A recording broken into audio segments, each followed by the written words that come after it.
Bonjour, bonsoir à tous, vous qui nous suivez partout dans notre chaîne Peniel Ministry officielle. C'est moi votre humble serviteur, Jason Sokoma Kungila. Merci à tout le monde, merci à tous ceux qui vous avez branché, scotché. Nathan Walelo dans les temps de Dialelo, Nzamba Zamana, Nzaboligo. C'est pour cela, ce matin, à la Moussibiso, Biso Nyoso, Touza, Lelo, donc grâce à Naye, c'est pour cela qu'il faut qu'on remercie, pour passer vraiment dans le coup. Oui, à Zanzambie. En tout cas, merci grâce à notre pasteur, la prophétesse Gisèle, la fille chérie de l'éternel, Oyunde, Asali, Kenon, Biso, Toya, Natonga, Lelo, Pona Kolobe, la Topé, ko fortifier, ko senga, la bande konyo, so mitema, Oyo, blessa, mitema, Oyo, bazar son espoir, te, ya ko vivre, mais par rapport à l'enseignement, Topé, prière, Otulandara, Awa, Nzamba ko exaucer, Nzamba ko lobela, ko zongi sayo, Nanzela na ye, donc yo posa na badutu yo makamne simbakate s'il vous plaît, ko zapete benga na ba numéro za on va contacter notre pasteur la prophétesse Gisèle la fille chérie de l'éternel oyo Zambe apesareli kabolo bela ke mikolo donc c'est pour ça toujours le laisser na bande konyo so ba oyo bazo mema na ba distraction donc il y a ba réseaux sociaux mambe belé mais il ba Nzambe za wana message za wana oyo ko permettre bolanda bozo changement côté na ba vie na bino makambo beza ko marché et marché mais tant yuzo côté na ba distraction mongo izana tina te tant zo même makambo e ko pesa esengo to pe gloire et paix Nzambe te et aussi la kitoko te ba ndeko belé ba frère ba sœur belé ba côté distraction ma ba internet ba TikTok na ba Facebook na ba page na ba YouTube na makambo ezangi tina mais makambo oyo Nzambe alobaka to pazo sala na vie na yo eleki makambo wana oyo aux autres na ba distraction ti ba 1h 2h 3h même ba 4h pour l'alité on a côté na ba distraction mo ezanga tina ko côté na ba besoin ba baza ko créer na ba internet ezanga tina mais Nzambe wana oyo alobela ka pasteur Gisèle alobeli oyo ka enseignement oyo et ko permettre yo au changer ko permettre yo au zonga na makolo na ye ko permettre yo changement côté na vie na yo makambo ya ko marcher à travers message ou to enseignement ou ronda aprenga awa ko zapete s'il vous plaît de kozolanda ngai à partir message ou to partir enseignement ou nzamba ko exaucer nzamba ko kota likambo nzamba ko lobela yo c'est pour ko senga na bande ko nyonso na o bozolanda ngai na minute oyo s'il vous plaît ko zapete s'abonner partager émission on ne ko nyonso zolanda ngai alanda o nyonso na alandi ti alanda po et permettre ndeko oyo azali na mwa bolimbu ndeko oyo azali na mwa découragement par rapport na makambo Nzambe s'il vous plaît partagez alanda émission on le temps de Nzambe akokota likambo on osengi vraiment tobeta c'était mingi na bandeko ba sœur ba frère oyo vraiment boza mema na ba distraction ya makambo ezangi tina na ba base mo ezangi tina na ba polémique moko oyo ya bato mokili oyo kopesa yo lobiko te mais à travers message oyo olandaka awa Nzamba kokota likambo na yo kopesa yo solution okozwa guérison yo moto ozobela yo oza na problème oyo dérangeaka yo à travers émission oyo à travers le temps de dia lelo Nzamba kopermettre ete kimi ekota na foyer na yo ekota na makambo na yo parce que Nzambe aza Nzambe wana aza bolingo Nzambe wana atikaka ba oyo ete en tout cas merci vraiment na biso nyonso oyo bolandi biso na ntongo lelo s'il vous plaît ko zapete aprenga tozo enseignement na biso et prière o Nzambe alobelaka pasteur Gisèle o Nzamba peseli kabala inspiré surtout mokola lelo alobela biso na message oyo puis na thème na biso continue toujours Nzamba za bolingo Nzamba za malamu on va permettre yolo nanga na ntongo lelo s'il vous plaît ko zapete ndeko na bondeli yo ko zapete comme mama na ba sentiment comme mama na ba besoin ezanga tina comme mama na ba polémique ezanga tina za sur l'internet mais mama na makambo Nzambe mais mama na likambo na makambo Nzambe Nzambe nde azali solution Nzamba ko pesa solution na problème oyo yozana en tout cas merci beaucoup à tout le monde tukutani lobby na même RP na même chaîne sur Peniel Ministry yuzola nanga partager mission au commenter télécharger commenter yango Nzambe akopambola Nzamba kotsa kimia merci vraiment na biso nyonso merci par rapport au pasteur Gisèle ne ba calamite te pasteur Gisèle fo mo moni calamite na ba live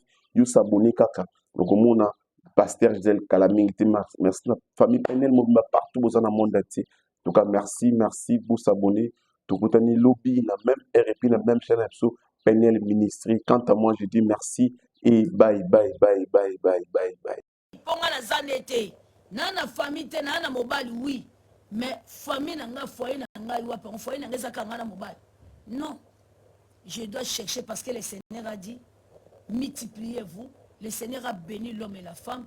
Le Seigneur l'Éternel a dit, multipliez-vous, remplissez la terre. Si comme nga nazala mwana te, nazaka nga na mobali. Mobali aboti bana na penina.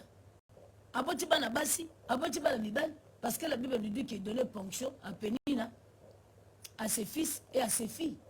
Donna Pénina, quand on parle de C, c'est-à-dire qu'il y a plusieurs enfants, 2 ou 3, il y a mibali, 2 ou 3 aussi à basi. À comment il y a une famille, mobimba foyer, na mon na comment une famille na. Mais Anna na vie na ye, azaki na moi na te. Alors la Bible nous dit ceci, 1 Samuel 1, na verset 5. Faut que la Bible y en a s'il te plaît. 1 Samuel 1, na verset 7. Pardon, na verset 5. Na tangi na kombo na Yesu Kristo de Nazareth. Quoi la pombe sur la Nzambe? Non, na verset 4, bien aimé, s'il vous plaît. Bolimbis. Na verset 4. Na tangi na kombo na mokonzi Yesu Kristo de Nazareth. Reke boshinde. Gloire à Jésus. La présence de Dieu fortement parmi nous. Il y a l'onction qui circule, l'onction qui délivre, l'onction qui sauve, l'onction qui arrache, qui récupère. Le nom de Jésus-Christ. Que la parole soit pas mon maman. Les jours où Elkana offrait son sacrifice, il donnait des ponctions à Pénina, sa femme, et à tous les fils, à tous les fils et à toutes les filles qui l'avaient d'elle. Abane ko pesa na bana basi pe na bana mibali pe bana basi o babotaki na Pénina. Quand on parle avec d'elle, qu'il avait d'elle, c'est-à-dire que Pénina. Mais il donnait à Anne une ponction double, car il aimait beaucoup Anne. Car il aimait Anne, que l'Éternel l'avait rendue stérile. Sa rivale lui prodiguait des mortifications pour la porter à sérité de ce que l'Éternel avait rendu stérile. Et toutes les années, oh bien-aimé, soulignez toutes les années, soulignez le verset 7, 1, soulignez toutes les années. Toutes les années, il a été ainsi, chaque fois. Quand Anne montait à la maison de l'Éternel, Pénina l'a mortifiée. De la même manière, alors elle pleurait et ne mangea point. Elkana, son mari, lui disa, Anne, pourquoi pleures-tu et ne manges-tu pas? Pourquoi ton cœur est-il attristé? Est-ce que je ne vaux pas pour toi mieux que 10 fils? Anne se leva après qu'on l'a eu mangé et bu à Silo. Le sacrificateur Élie était assis sur un siège près de l'un des poteaux du temple de l'Éternel. Et l'amertume dans l'âme, il pria Éternel et vexa de plaire. Elle fit un vœu en disant, Éternel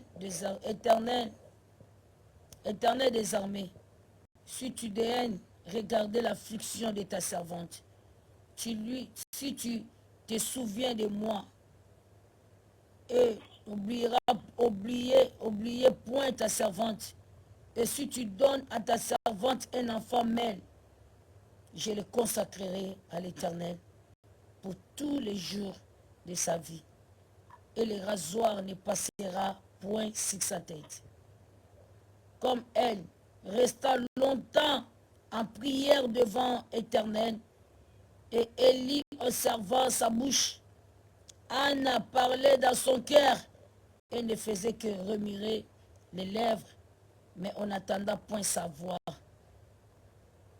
Élie pensa qu'elle était ivrée, et il lui dit, jusqu'à quand seras-tu dans la vraise?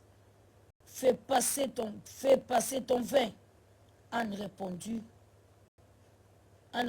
non mon Seigneur, je suis une femme qui souffle à son cœur. Je n'ai bu ni vin, ni boisson enivrante. mais je répands mon âme devant l'Éternel. Ne prends pas ta servante pour une femme perverte, car l'excès de ma douleur et de mon chagrin qui m'a fait parler jusqu'à présent. Élie reprit la parole et dit, va en paix, et que le Dieu d'Israël exauce la prière que tu lui as adressée. Elle dit que ta servante trouve grâce à tes yeux. Et cette femme s'en alla, elle mangea, et son visage ne fut plus le même. Il s'est levé le bon matin, et après être prosterné devant l'Éternel, il s'en retourna environ dans leur maison à Rama. Elkana connut Anne, sa femme, et elle et l'Éternel se souvient d'elle. Dans le cours de l'année, souligné le sous dans le cours de l'année, le verset 20. Dans le cours de l'année, Anne devint enceinte. Elle enfanta un fils qu'elle nomma Samuel. Car, dit-elle, je l'ai demandé à l'Éternel.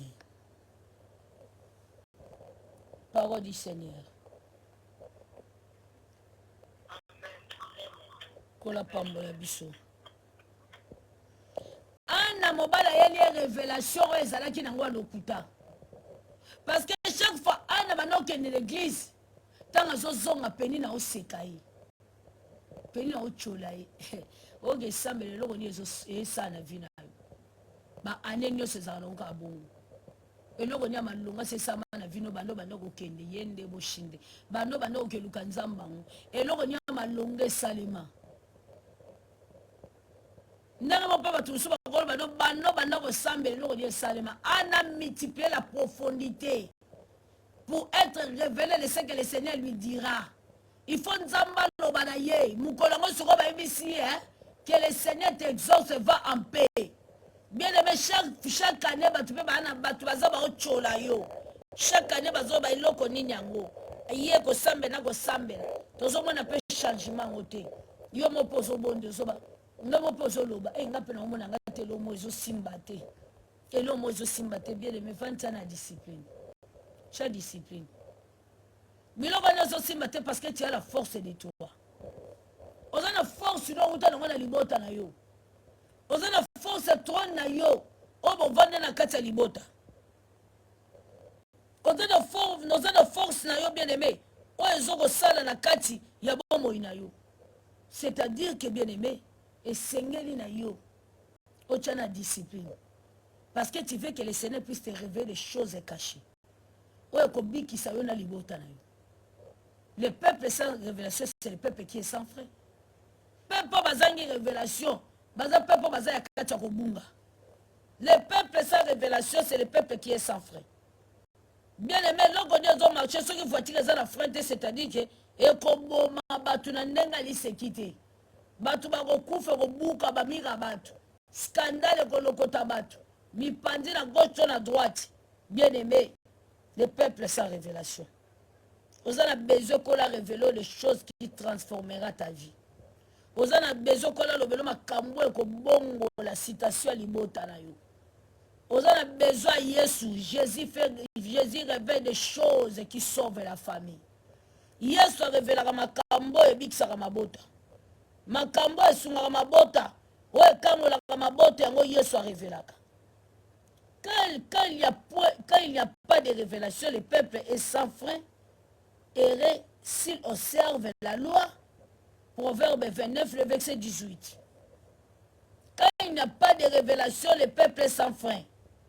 Et s'il observe la loi, est-ce que vous observez la loi Nzambe? Est-ce que vous observez la loi de Dieu? Est-ce que na vie na yo raka bo sheke yemi? Est-ce que na vie na yo randa bo shike ya maziyama? Est-ce que na vie na ozo observer la loi Nzambe? Na vie dans la discipline, au compte de prière, ni au compte de prière le roi star. Batu no se faut pas kota prenga la koti. mosala nzambe kutu ye wana kotaka avant mais yo kotaka na retard discipline nini oza nango parce que balobi lokola bozanga révélation il faut boobserve baloi mpo nzambe apesa révélation pour que ce Jésus là donne des révélations ana mokolo yango akoza discipline de chercher la face de Dieu à profondité bazoseka ye bazofinga ye mbanda na ye azomotifie na ye azoseka ye chaque année babi ezalaka bongo chaque année anakenda mobali nana yele na révélation ya lokuta elkana mibali oyo bochange boyoka parole ya nzambe botya parole ya motema mpo bobika yoki ozwa mwasi mosusu baka olinga ye olinga mwasi no mingi moto alinga mwasi mingi akoki ezwa mwasi mosusu ana babi mobali alingaki ye mingi me ana bafue révélation mobali ayelaki ye mpo mobali alobi ne ana ngai nakoka na bana 10 te mpa nao. Je ne veux pas 10 fils à toi. Bana 10 amis bad. Aussi longtemps toi tu as eu des enfants. Aussi sali boti bana non penina. Bana non mi bad pe abasi. Moi je n'ai rien dans ma vie. Nale l'autre côté. Nana mwana te. Mais yuzo seka bana penina ba matolo na nzoto. Ngai moko na mwasi na liboso. Oh! Ana manqué de révélation. Elle manquait pardon, de révélations. Bien-aimé, ce qui était agréable à Anna devant Dieu, Anna avait la discipline. Anna avait la discipline. Quand il n'a pas de révélation, le peuple est sans frein. S'il observe la loi, errer s'il observe la loi. Et c'est un soki bazo battre la mibeko. Et c'est un soki bazo battre la mibeko. Est-ce que vous observez la loi de Dieu? Tana na vie na yo. Opesa nzambe ningo yo lingi. Opesa nzambe na discipline te. Mais tu donnes à Dieu ce qui yo moko sai nini olingi. Ta vie ne dépend que de toi-même.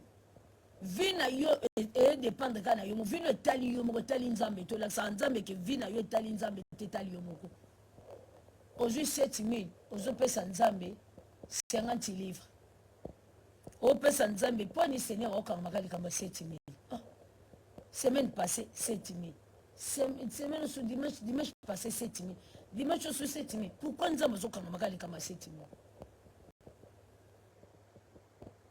namona te o moto atalela yo azanga kimia o batalela yo mokonzi lelo yo bakoma litatoli o bapesa yo confiance lelo yo bazangelo kote o nzambe na bomoi moyoki mabondeli nanga o zali awa pourquoi nayoka compassion makasi boye nayoka makasi boye pwani motema mutu moko eza triste makasi